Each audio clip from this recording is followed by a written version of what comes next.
러시아에 파견돼 훈련 중인 북한군의 실전 투입이 임박했다는 관측이 나오고 있습니다. 시행된다면은 우크라이나와 러시아 간 전쟁에 다른 나라가 참전하는 첫 사례가 될 겁니다. 3차 세계대전으로 확대될 수 있는 중대한 위협입니다. 러시아와 북한의 이 같은 행위를 강력히 규탄하며 즉각적인 중단을 촉구합니다.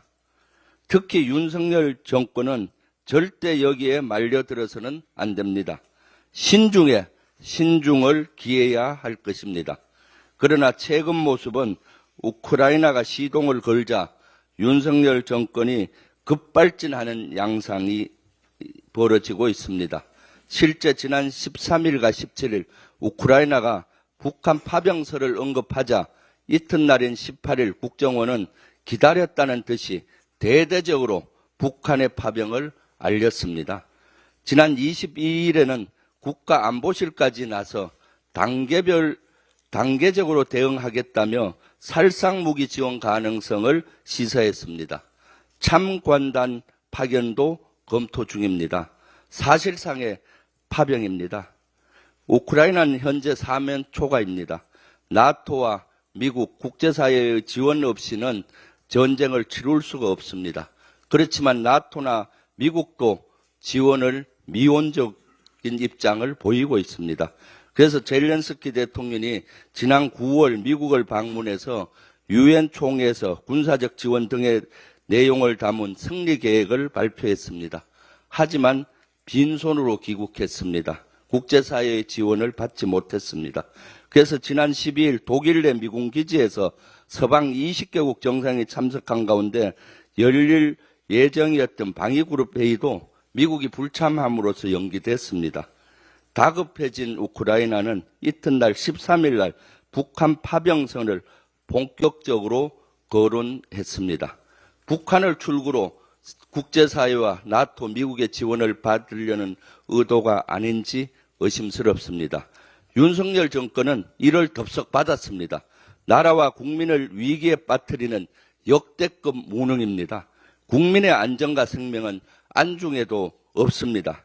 게다가 국민의힘과 대통령실은 우크라이나를 활용해서 북한군을 포격하고 피해가 나면 심리전으로 써먹어야 한다고 했습니다. 전쟁사주의자 신북풍몰이입니다. 당장 멈추십시오. 김건희 여사의 의혹을 덮기 위해 3차 세계대전의 불씨를 한반도로 가져오려는 것입니까? 한국 전쟁은 아직 끝나지 않았습니다. 언제든 재발할 수 있는 휴전 상태입니다. 윤석열 정권이 가져온 작은 불씨가 전 세계를 집어삼킬 수 있다는 걸 명심하기 바랍니다. 대통령실의 뻔뻔한 거짓말이 또 드러났습니다. 명태균 논란이 불거지자 대통령실은 대선 후보 경선이 끝난 뒤에는 윤석열 후보가 명 씨를 만난 사실이 없다고 얘기했습니다. 그러나 윤석열 캠프에서 정책총괄지원실장을 지낸 신용환 전 교수는 뉴스타파와의 인터뷰에서 대선 당일 캠프 핵심 참모진들에게 명태균 보고서가 공유됐다고 폭로했습니다. 여론조사를 바탕으로 한 전략 보고서입니다. 또 이를 토대로 회의가 이루어졌다며 관련 PDF 파일도 공개했습니다. 명태균 씨의 불법 여론조사 의혹을 수사 중인 검찰, 언론이 명확한 증거까지 공개한 사항에서 검찰이 어떤 결과를 내놓을지 많은 국민이 지켜보고 있습니다. 검불 10년, 하무 11홍이라고 했습니다. 권력도 꽃도 오래가지 못한다는 얘기입니다. 권력을 쫓는 검찰이 아니라 국민에 대한 봉사자라는 헌법의 문구를 가슴에 새기기 바랍니다. 하나만 더 간단히 말씀드리겠습니다. 경향신문 보도에 따르면 윤석열 대통령과 친윤석열계 의원들이 김건희 여사 의혹을 해결할 자체안을 강구하고 있다고 합니다. 윤 대통령이 김 여사 논란에 대한 전반적인 사과를 하고 김 여사는 서면으로 사과하는 방안이라고 합니다.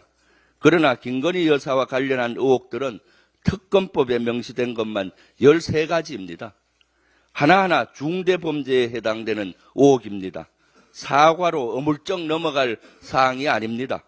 윤석열 대통령은 당선인 시절 헌법을 제대로 준수하고 헌법 가치를 잘 실현하는 게 대통령의 첫째 임무라고 강조했습니다. 특검을 수용하는 것이 그 약속을 지키는 유일한 길입니다. 이상입니다. 다음은 이현주 최고위원의 발언이 있겠습니다.